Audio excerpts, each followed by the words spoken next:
Okay, so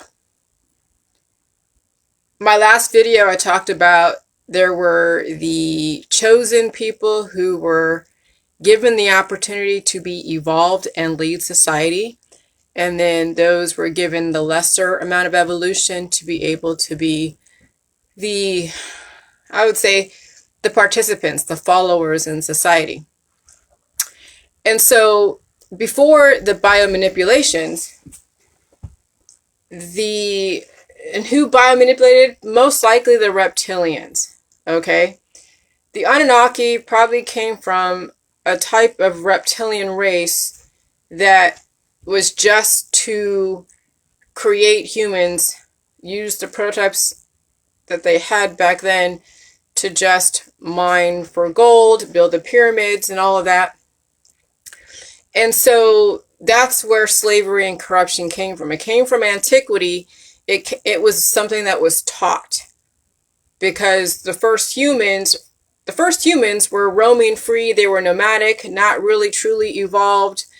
They didn't really have a civilization. They were just nomadic tribes that were following, the animals. And then at some point they were becoming evolved to be then hunter-gatherers. So you can see the evolution of man through the evolution of its knowledge on how to utilize the earth to its advantage.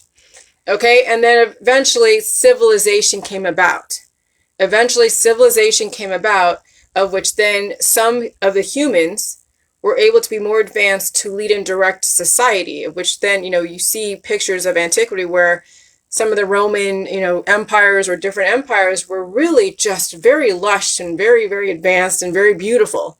And then they fell. Well, greed and corruption and slavery comes from that reptilian brain, where you have the knowledge on how to guide and lead a people and manipulate them, but you're not using it for benevolence for a very peaceful society. Now you're using it to gain more wealth, to exploit the resources within that environment. And so when someone has that much power to be able to exploit the resources and take from others, then corruption comes in. And you've seen it, like in America, we've had greed and corruption and slavery. We've had all of those things happen throughout the ages. Okay, we've experienced it all. We've seen it all.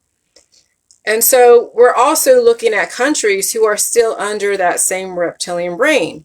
And why is it that in America we have people who come from antiquity, from the genetic lines of antiquity, who were evolved, then turned into greed and corruption? Because the programming wore off. The evolution wore off. And so when the evolution wears off, then the reptilian brain sets in. And that's where the greed and corruption comes from, is from the reptilian brain.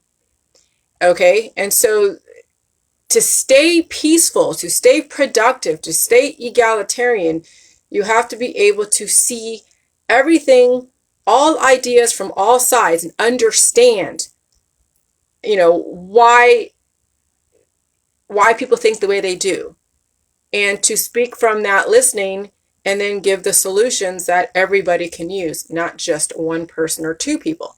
Which is why Solomon was a great king way back when he was trying to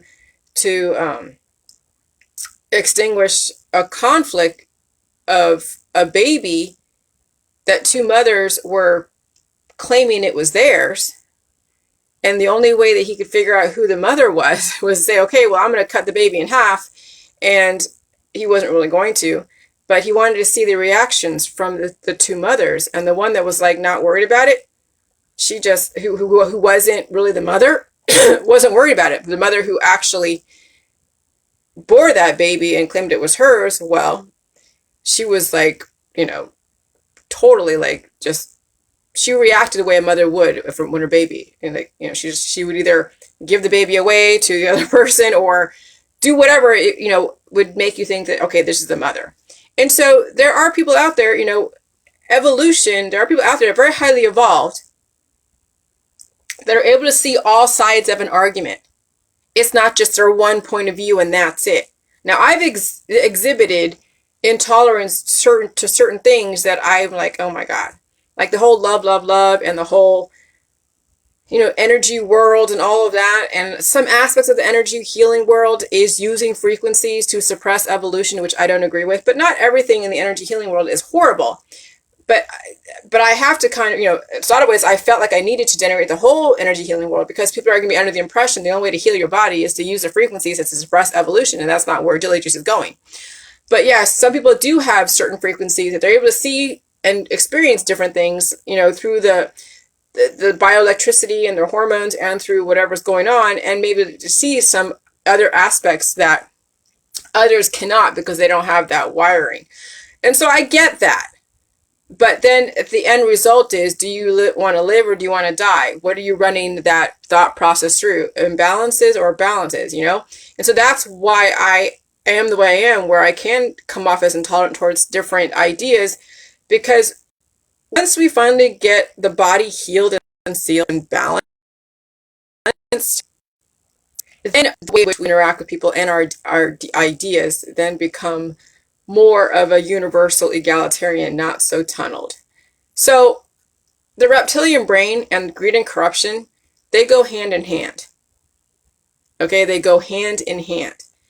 And for us to evolve as a society, all the discrimination, all of the narrow thinking, all of the denigration against a person, place, or thing has to stop.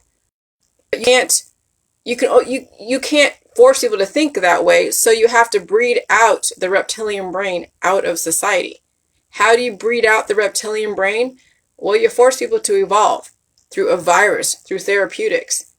And if they can't take to the evolution, whether it's new information in the mind or new information in the body, they won't survive, because the action potential will cause then a surge of electricity that would then destroy them at some point, because they have failed to evolve through the last several layers of society, and so they won't evolve to the new layer of society, the new evolution. And so, I've been mischaracterized, okay, because I understand procreation. I get reproduction. I get asexual reproduction and I get sexual reproduction. And the whole thing with mitotic reproduction with the Jilly Juice is lengthening your telomeres, where you don't have to trigger meiosis, which is sexual reproduction, regardless of what you claim to be. Either way, I don't care. That's not even the point. The point is that you need a sperm and an egg for sexual reproduction. If you can't reproduce your own cells telomerically on your own, that's when you go for outside forces to then help with that procreation.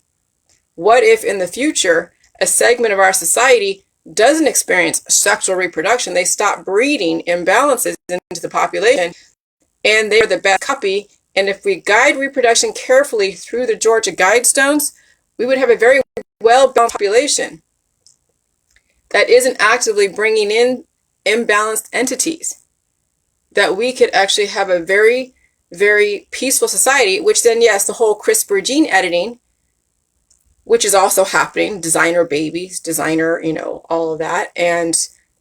But how are they going to control the decline? Well, that's where then you apply more evolution on the body that probably can't handle it, and Mother Nature will take care of that. I can already see what's going to happen in the future if you don't do Jilly Juice. Is that you're led to a specific point in our society, and I'm skipping. But then, the backdoor triggers will then stop it. But I'm going to get off now. All right, bye.